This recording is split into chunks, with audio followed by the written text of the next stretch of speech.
सुंदर है। भैया मुझे वो वाली साड़ी दिखाना। जी मैडम, ये लीजिए। कितने की है ये साड़ी? मैडम सिर्फ 1000 रुपए की है। 1000 रुपए की? नहीं नहीं भैया, ये सस्ती साड़ी तो 2 दिन में ही खराब हो जाएगी। आप मुझे कुछ अच्छी सी महंगी साड़ी दिखा दो। तभी भावना कहती है, भैया वो सस्ती वाली साड़ी मुझे दिखा देना। अरे भावना, मेरी देवरानी होकर तू ये सस्ती सी साड़ी लेगी? रुक, मैं तुझे कोई महंगी सी साड़ी दिलवा देती हूँ। ये सस्ती साड़ी तो महीने भर में ही खराब हो जाएगी। मैडम बिल्कुल ठीक कह रही हैं आप। ये महंगी वाली कोई साड़ी ले लीजिए, ये सस्ती साड़ी तो जल्दी खराब हो जाएगी। मैं अच्छे से जानती हूँ तुम जानबूझकर ऐसा कह रहे हो ताकि तुम्हारी महंगी साड़ी बिक जाए। तुम दुकान वाले तो सोचते हो कि हम सारा पैसा बस इन महंगे कपड़ों में ही लुटा दे। भावना, अगर पैसे नहीं लाई हो तो मुझसे ले लो, बाद में लौटा देना, कौन सी जल्दी है। अरे नहीं दीदी, मुझे तो वो सस्ती वाली चाहिए। भैया आप उसे ही पैक कर दो। ओफो, तुम नहीं मानोगी। ठीक है, जैसी तुम्हारी मर्जी। भैया आप मेरे लिए तो वो महंगी बनारसी साड़ी जो 7000 की है वो वाली पैक कर दो। दोनों देवरानी जेठानी अपनी अपनी साड़ियां लेकर घर आ जाती हैं। वाह वाह, कितनी सस्ती और सुंदर साड़ी मिल गई मुझे तो। अगले हफ्ते शर्मा जी के बेटे की शादी में मैं तो इसे ही पहनकर जाऊंगी। ऐसे ही 1 हफ्ता बीत जाता है। वो दोनों अपनी नई बनारसी साड़ी पहनकर उस शादी में जाती हैं। फिर अगले दिन जब भावना अपनी पहनी हुई साड़ी धोती है तो पहली धुलाई में ही उसका सारा रंग उतर जाता है और उसमें बड़े बड़े से धब्बे भी हो जाते हैं। तो वहीं दूसरी तरफ जेठानी अनीता की साड़ी धुलने के बाद और भी ज्यादा चमक मारती है। ये देख भावना हैरान रह जाती है, लेकिन इसके बाद भी वो अपनी हरकतों से बाज नहीं आती। दरअसल वो एक गरीब घर की लड़की थी जिसकी शादी अमीर घर में हुई थी, लेकिन उसकी बचत करने की आदत अभी भी वैसे की वैसी ही थी। ऐसे ही वक्त गुजरता है।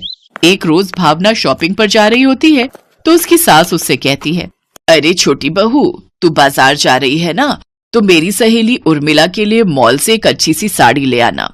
वो क्या है ना, उसका जन्मदिन है, उसने एक पार्टी रखी है, तो मैं सोच रही हूँ उसे जन्मदिन पर एक अच्छी सी साड़ी ही दे दूं।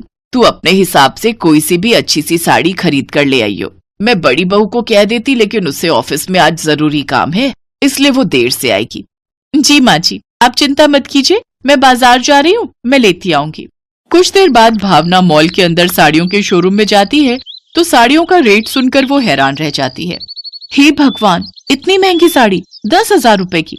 नहीं नहीं, किसी को देनी तो है, थोड़ी सस्ती ठीक रहेगी, इतनी महंगी देकर क्या करना। ये सोचकर भावना उस शोरूम से निकलकर एक सस्ती सी छोटी सी दुकान में जाती है और वहां से 500 रुपए की सस्ती सी बनारसी साड़ी ले लेती है। अरे वाह, इतनी सुंदर साड़ी देखकर तो उर्मिला आंटी खुश हो जाएंगी। ऐसा करती हूँ, एक साड़ी माँ जी के लिए भी ले लेती हूँ, वो इसे पहनकर पार्टी में जाएंगी तो बहुत सुंदर लगेंगी। साड़ियां लेकर वो घर आ जाती है। शाम को भावना की सास सरला उसकी लाई हुई साड़ी पहनकर पार्टी में चली जाती है, जहां उसकी सहेली उसकी तारीफ करती है। अरे वाह सरला, तेरी साड़ी तो बहुत ही अच्छी लग रही है, कौन से मॉल से ली? ये साड़ी मुझे मेरी बहू ने गिफ्ट की है। तभी कोने में बैठी 2 सहेलियां आपस में चुगली करते हुए कहती हैं, सच कहूं माया, तो मुझे तो ये किसी मंगल बाजार की साड़ी लग रही है। ठीक कह रही हो तुम, देखने से पता चल रहा है कि कितनी सस्ती दुकान की साड़ी है। फिर कुछ ही देर में सरला की पहनी हुई साड़ी किनारे से फटने लगती है। हे राम, ये बहू कैसी साड़ी लाई है, ये तो अभी से फटने लग गई, अब क्या करूं। धीरे धीरे वो और फटने लगती है। ये देख सरला छुपते छुपाते वहां से रफू चक्कर हो जाती है और घर आती है।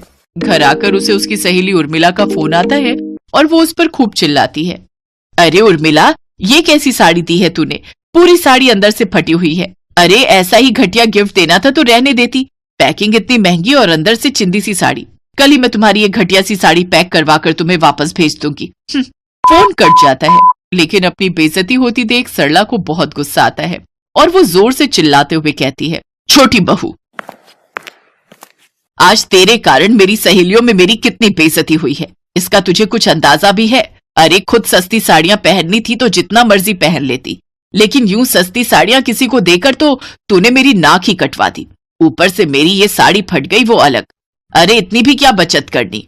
माँ जी, मुझे लगा था इतना महंगा गिफ्ट देकर क्या करना, इसलिए मैंने सस्ती साड़ियां खरीदकर उस पर महंगी पैकिंग करवा ली थी। इसीलिए तुम्हें कहती थी भावना कि सस्ते के चक्कर में मत पड़। अरे सस्ता रोए बार बार और महंगा रोए एक ही बार। अरे जितनी तू सस्ती साड़ियां बार बार खरीदने जाती है और एक ही बार पहनने पर वो बेकार हो जाती हैं, उसमें तो महंगी से ज्यादा खर्चा बैठ जाता है। लेकिन ना जाने क्यों तेरी समझ में ये बात आती ही नहीं। मुझे माफ कर दीजिए माँ जी, जेठानी जी, अब से मैं ये गलती कभी नहीं करूंगी। इतना बवाल होने के बाद फाइनली भावना की समझ में ये बात आ ही जाती है कि सस्ता रोए बार बार और महंगा रोए एक ही बार। अब वो लाभ सस्ते के चक्कर में नहीं पड़ती।